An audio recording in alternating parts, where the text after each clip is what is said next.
Good morning to all my dear student. एक बार फिर से आपकी केमिस्ट्री की ऑनलाइन क्लास में स्वागत है। जैसा कि अपन लास्ट क्लास के अंदर पढ़ रहे थे लैंथेनाइडों के बारे में, जिसमें अपन ने लास्ट चैप्टर के अंदर ऑक्सीजन अंक के बारे में पढ़ रहा था।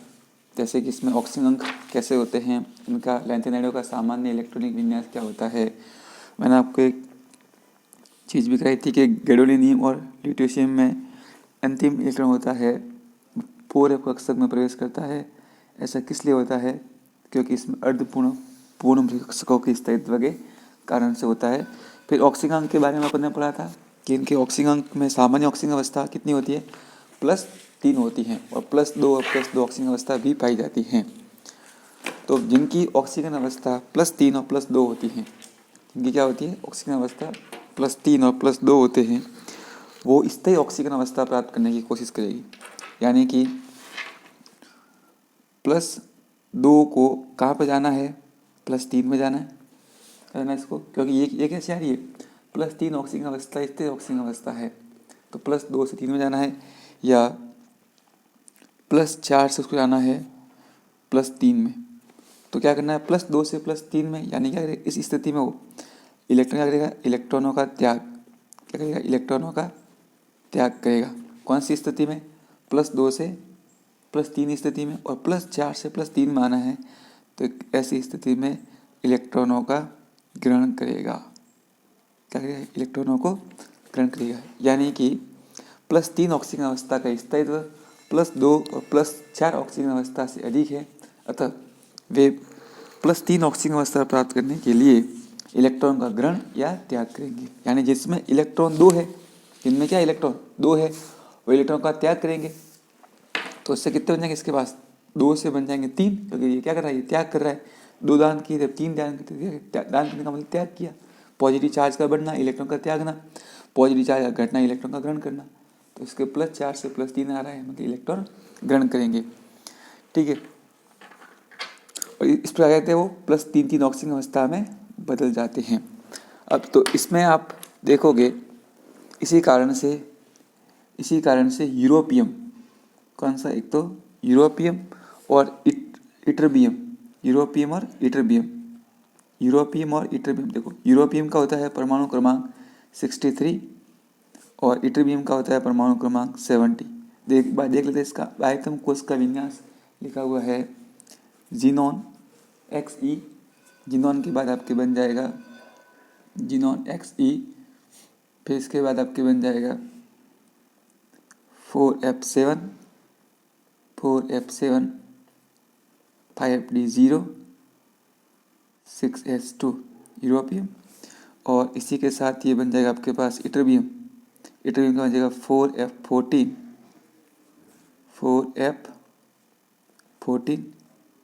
5D0, 6S2।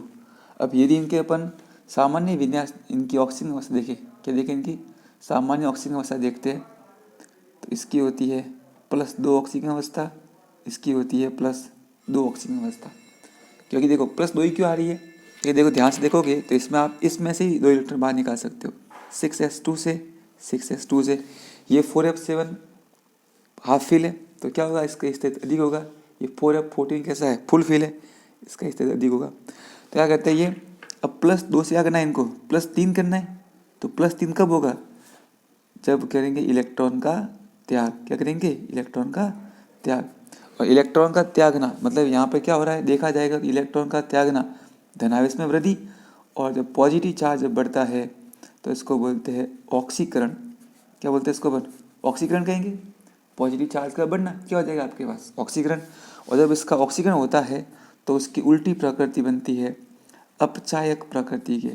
कैसे बन जाएंगे ये? अपचायक प्रकृति के। कौन कौन से?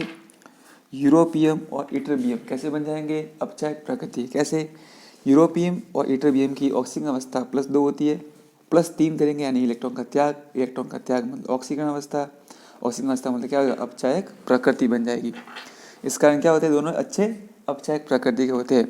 इसी प्रकार से अगर अपन देखा जाए सीरियम, ये हो जाएगा 2+2 वाले। इसी प्रकार देखा जाए सीरियम और टर्बियम और सीरियम।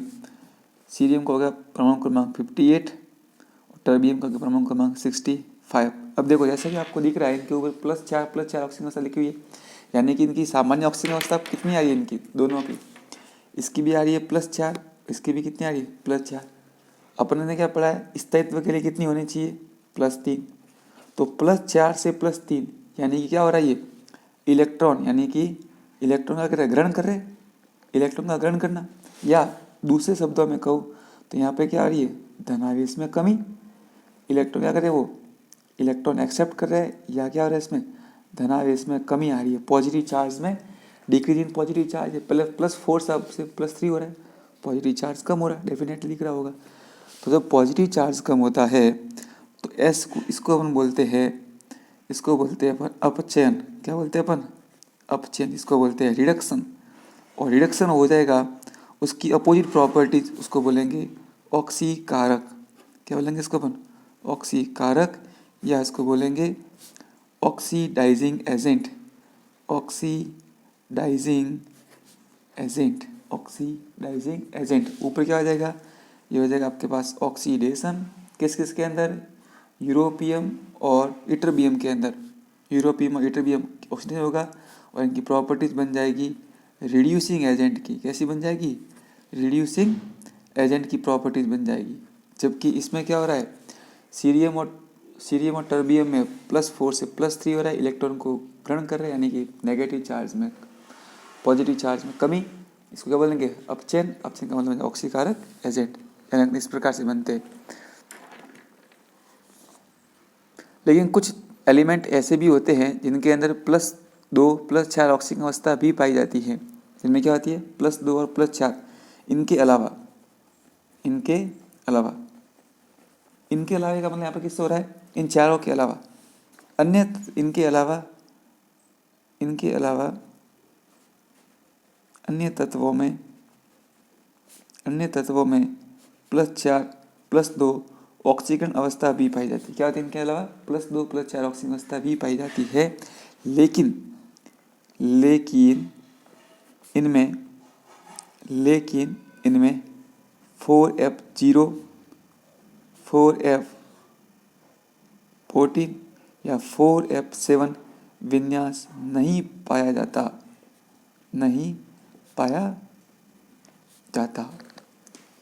ठीक है, देखो accept above,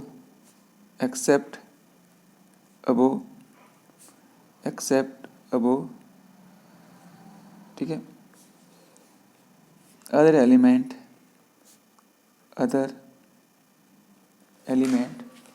accept above other element so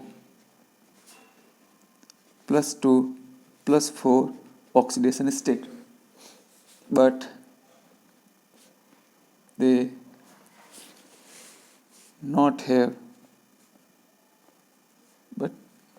have not 4f0 4f7 4f14 configuration. यानी कि किस किस के अलावा, यूरोपियम इटरबियम और सीरियम और टर्बियम के अलावा इनमें क्या होते हैं +2 +4 ऑक्सीजन। जैसे देखो लास्ट में आपको दिख रहा होगा, यहाँ पर देखो ये +4 सीरियम में भी है और प्रेजियोडीमी में भी है, इसी प्रकार से नियोडीमी में भी आ रही है, और इसी प्रकार से डिस्प्रोसियम में भी आ रही है। यानी +4 ऑक्सीजन के साथ आ रही है। और +2 अगर आपको देखा जाएगा तो आपको नियोडीमी में भी दिख रही है, समेरियम में है, आपके पास यूरोपियम में है, इसी प्रकार से आपके पास थूलियम में है, तो इनमें भी है। लेकिन इनमें क्या हो रहा है, इनके अंदर ये वाला स्थायी विन्यास नहीं आ रहा, तो 4f0 है, 4f7 है, 4f14 वाला कॉन्फ़िगरेशन में नहीं आ रहा है। ठीक है, तो ध्यान रखना, इस प्रकार से ये आपके बन जाएगा, कॉन्फ़िगरेशन के बारे में हो जाएगा।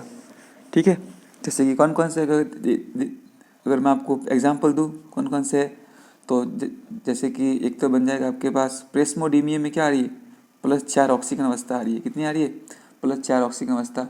यदि मैं बोलूँ आपको नियोडीमियम में +2 ऑक्सीजन अवस्था भी है और +4 ऑक्सीजन अवस्था भी है। नियोडीमियम में +2 +4 ऑक्सीजन अवस्था भी है। और आपको एग्जांपल बताऊँ तो ये कब के बन जाएगा, डिस्प्रोसियम में +4 ऑक्सीजन अवस्था है।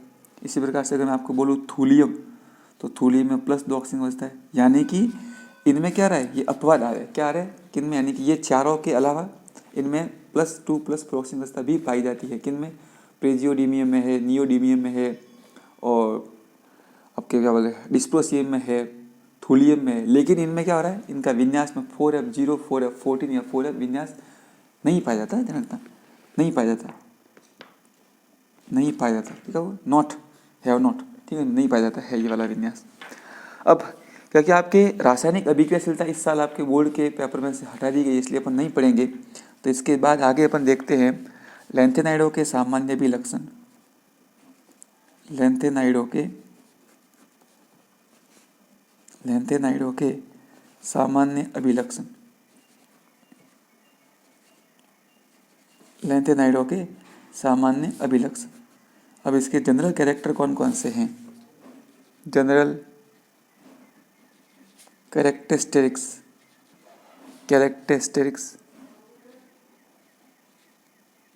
General characteristics of lanthanide. General characteristic of lanthanide series. इनके कौन कौन से सामान्य विन्यास पाए जाते हैं, इनको हम पढ़ेंगे। तो सबसे फर्स्ट तो बन जाएगा परमाणु एवं आयनिक त्रिज्या। परमाणु एवं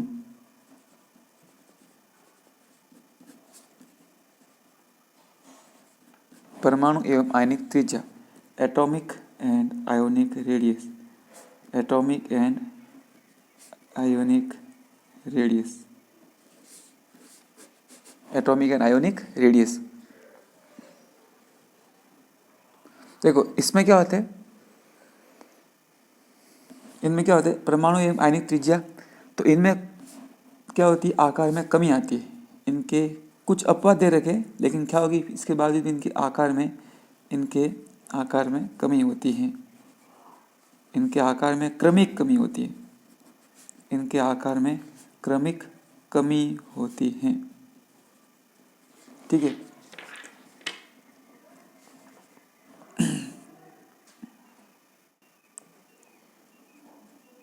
lanthanide size reduce when move from left to right. इनमें क्या होंगे, आप लेफ्ट से राइट की ओर जाओगे, क्या करोगे, लेफ्ट से राइट की ओर जाओगे, तो इनमें क्या होगी, साइज में कंटिन्यू कमी होती है। कुछ दे रखे एक्सेप्शन दे रखे, कुछ अपवाद दे रखे, ठीक है। तो ऑक्सीजन अवस्था में यानी कि अगला पॉइंट है +3 ऑक्सीकरण अवस्था में, +3 ऑक्सीकरण अवस्था में लैंथेनम +3 से ल्यूटेशियम, लैंथेनम +3 से ल्यूटेशियम +3 तक आयनिक त्रिज्या में, देखो ये आयन बन रहा है। यदि ये केवल मैं ये लिखता कि लैंथेनम लिखता है, यहाँ पर ये +3 नहीं लिखता, यहाँ पर भी ल्यूटेशियम +3 नहीं लिखता, तो क्या बनता है, ये परमाणु बनता है। लेकिन अब क्या बन गया, आयन बन गया, धनायन बन रहा है, देखो पॉजिटिव चार्ज। तो लैंथेनम +3 से ल्यूटेशियम +3 तक आयनिक त्रिज्या में कमी होती है। आयनिक त्रिज्या में कमी होती है। आयनिक त्रिज्या में कमी होती है। इसे लैंथेनाइड संकुचन कहते हैं। इसे लैंथेनाइड संकुचन कहते हैं। लैंथेनाइड संकुचन कहते हैं, ठीक है। The ionic size, ionic radius लिखते थे, ionic radius of lanthanide, ionic radius of lanthanide continuous decrease या decreases, continue decreases from La lanthanum +3 oxidation, lanthanum to lutetium +3 oxidation state.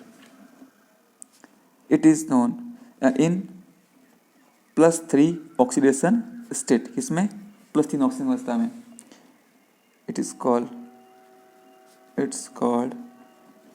lanthanide contraction. It's called lanthanide contraction. It's called lanthanide contraction, it's called lanthanide contraction. अब क्या करोगे, continue lanthanum, जैसे कि अपन ने पढ़ा था, ला सिद्धू प्रमोद नंदू पेम same, ला सिद्धू प्रमोद नंदू पेम same Europe के गुंडे ट्यूबडाई होकर इराक के तमाम युवाओं को लूटते, अपन ने पढ़ा था, यानी इधर से इधर आ रहे थे। ठीक है, जिसमें अपन ने पढ़ा था lanthanum, cerium, praseodymium, neodymium, promethium, samarium, europium, gadolinium, terbium है, dysprosium, holmium, erbium, thulium, ytterbium, lutetium. यहाँ पे जाओगे तो क्या होंगे, इनके आकार में प्लस इनकी आयनिक त्रिज्या में लगातार क्रमिक रूप से कमी होती है। इन्हें क्या बोलते हैं अपन, लेंथेनाइड संकुचन। क्या कहते हैं अपन, लेंथेनाइड संकुचन कहते हैं। ये अपन ने लास्ट क्लास के अंदर पढ़ लिया था। ठीक है, तो अब लेंथेनाइड संकुचन के कारण, अब क्या पढ़ेंगे अपन, लेंथेनाइड संकुचन के कारण, लेंथेनाइड संकुचन के कारण। अब लेंथेनाइड संकुचन होता है, इसका रीजन क्या है, किस कारण से इनके लेंथेनाइडों में क्रमिक कमी आती है। तो लेंथेनाइड संकुचन के कारण है, पहले तो क्या बन जाएगा, फर्स्ट पॉइंट बन जाएगा रीजन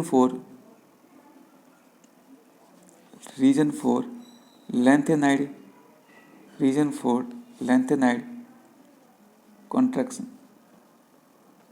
संकुचन का मतलब पहले आकार ये था, अब घट के ये आकार हो रहा है। तो आकार में क्या क्रमिक, यूनिक, एकदम यहाँ से यूनिक हो रहा है। आकार पहले ये था इनिशियली, देखो धीरे धीरे डाउन हो रहा है। तो इसमें क्या होगी, जब अपन लेफ्ट से राइट करेंगे, लेफ्ट से राइट को जाओगे तो इनमें क्या होती है, साइज में कंटिन्यू कमी आती है। इसी को बोलते हैं लेंथेनाइड संकुचन। इसके दो कारण हैं। फर्स्ट तो क्या आपके बन जाएगा, नाभिकीय आवेश। ध्यान रखना, ये वेरी वेरी इंपॉर्टेंट पॉइंट है। बोर्ड एग्जाम में इसका प्रश्न हर साल आता है। लेंथेनाइड संकुचन का प्रश्न हर साल बोर्ड में आता है, इसलिए ये इंपॉर्टेंट है। नाभिकीय आवेश, जिसको बोलते हैं अपन न्यूक्लियर चार्ज। नाभिकीय आवेश क्या होगा, तो देखो सिंपल सी बात है, क्या होगा, परमाणु क्रमांक बढ़ने के साथ साथ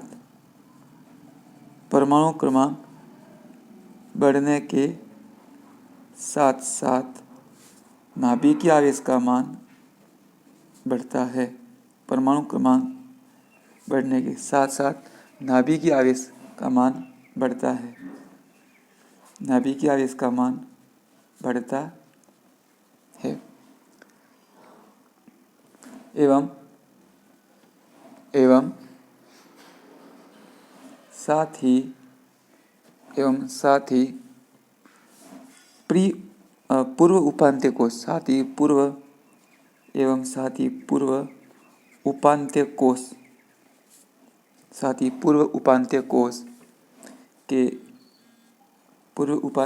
के 4f कक्षकों में, पूर्व उपांत्य कोश के 4f कक्षकों में इलेक्ट्रॉन जुड़ता है।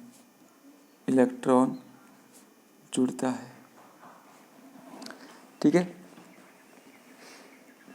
जिससे इलेक्ट्रॉन अंदर की ओर खींचेंगे और आकार में कमी आएगी। जिससे इलेक्ट्रॉन अंदर की ओर खींचेंगे एवं आकार में कमी आएगी। और इससे क्या होगा, आकार में कमी आएगी एवं आकार में कमी आएगी। अब देखो ऐसा किस लिए होता है, तो इसके पीछे रीजन देखो। क्योंकि देखो जो क्या होंगे, मैंने आपको पहले भी क्लास 10 में पढ़ाया हुआ है, 11th में पढ़ाया हुआ है, 9 और 12th में भी वन पढ़ रहे हैं कि परमाणु क्रमांक क्या होता है। परमाणु क्रमांक Z में क्या होंगे, number of proton, number of electron समान रहेंगे। उदासीन परमाणु के अंदर क्या होंगे, उदासीन परमाणु में परमाणु क्रमांक, प्रोटॉन की संख्या, इलेक्ट्रॉन की संख्या समान रहती है। और नाभिक में क्या होता है, नाभिक में क्या चीज़ होती है, नाभिक में होता है पॉजिटिव चार्ज। नाभिक में क्या होता है, पॉजिटिव चार्ज। तो जो क्या होंगे, परमाणु क्रमांक का मान बढ़ेगा। जैसे कि आपके 58 से 59, 60, 61, 62, 3, 4, 5, 6, तो इसमें क्या हो रहा है, परमाणु क्रमांक बढ़ेंगे। तो साथ साथ में क्या होगा, प्रोटॉन का भाग कैसा होता है, पॉजिटिव चार्ज होगा। सीधी सी बात है, कैसा होगा, पॉजिटिव होगा प्रोटॉन। और ये कैसा होगा, नेगेटिव इलेक्ट्रॉन। तो पॉजिटिव चार्ज बढ़ेगा तो नाभिक के आवेश बढ़ने के कारण से क्या करेगा, प्रभावी नाभिक आवेश बढ़ेगा तो आकार में क्या होगी, देखो ये करें न्यूक्लियस क्या करें, बाहर के आसपास के इलेक्ट्रॉन को प्रबलता से अपनी ओर खींचेगा, तो इससे आकार में क्या होगी, लगातार कमी हो जाएगी। तो यही तो हमने लिखा है, आकार में क्या होगी, कमी आएगी। तो विथ इंक्रीज इन, लिख दिया अपने इंग्लिश के अंदर, with increase in atomic number, increase in atomic number, nuclear charge also increases, nuclear charge also increases, nuclear charge increases and electron added in pre electron added in penultimate cell, penultimate cell of 4f orbital, hence electron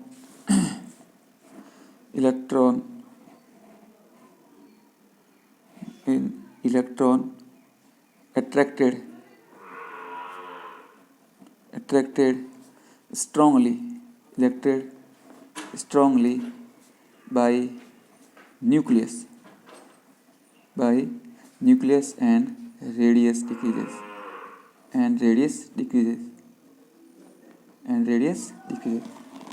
ठीक है, ये आप क्या आ रहा है, नाभिक आ रहा है, क्या आ रहा है आपके पास, नाभिक जिसको बोलते हैं न्यूक्लियस, ये आपका आ रहा है आउटर सेल, ये आपका आ रहा है आउटर सेल।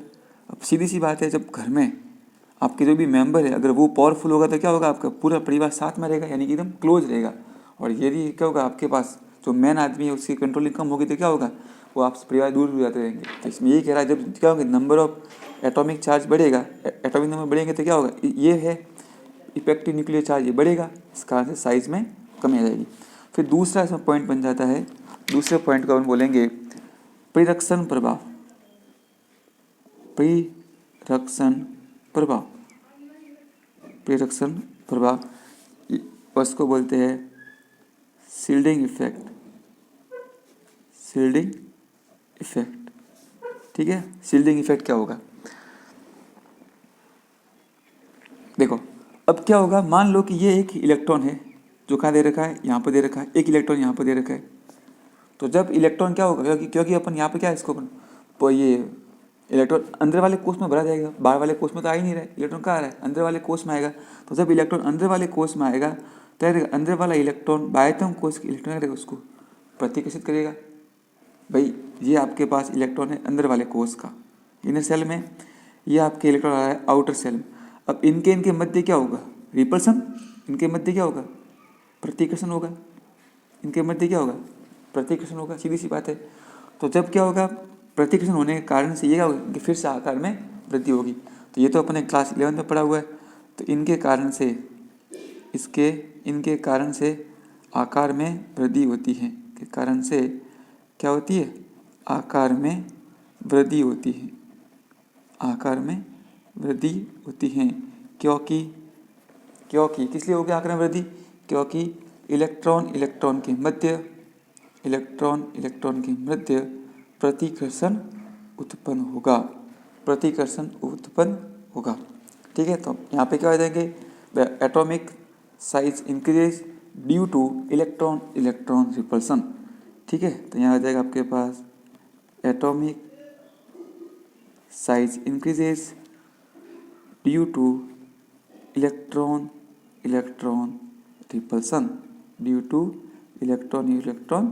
रिपल्सन। क्या होंगे, इलेक्ट्रॉन के मध्य प्रतिकर्षण बल का मान बढ़ेगा, इस कारण से ऐसा हो जाएगा। अब अगला पॉइंट है अपन के पास, ये तो अपने 2 पॉइंट पढ़ लिए, पहला तो क्या पढ़ा अपन ने। अब देखो इसमें होता क्या है, ठीक है, इसको क्या बोलते हैं अपन, शील्डिंग इफेक्ट कहते हैं। अब फिर भी अपने यहाँ पे क्या पढ़ा है, लेंथेनाइड की त्रिज्या में कमी आती है। अब त्रिज्या में कमी क्यों आ रही है, क्योंकि भाई देखो परिरक्षण प्रभाव का मान है वो लेंथेनाइड की तुलना में कम होता है। क्या होता है, लेंथेनाइड की तुलना में कम होता है। इसमें नाभिक गैस की तुलना में कम होता है। यानी कि इसमें आप लिख दूँ इस वाले पॉइंट के लिए, तो यहाँ पर हो जाएगा नाभिकीय आवेश, इसको बोलते हैं effective nuclear charge is greater than prediction प्रभाव, जिसको बोलते हैं शील्डिंग इफेक्ट। तो प्रिडक्शन प्रभाव का मान ज़्यादा होगा, इस कारण से इनके आकार में क्या हो जाएगी, कमी आएगी। जो जितनी कमी आनी चाहिए उससे कम आएगी, लेकिन कमी आएगी। धन्यवाद। अगली क्लास में फिर से पढ़ते हैं।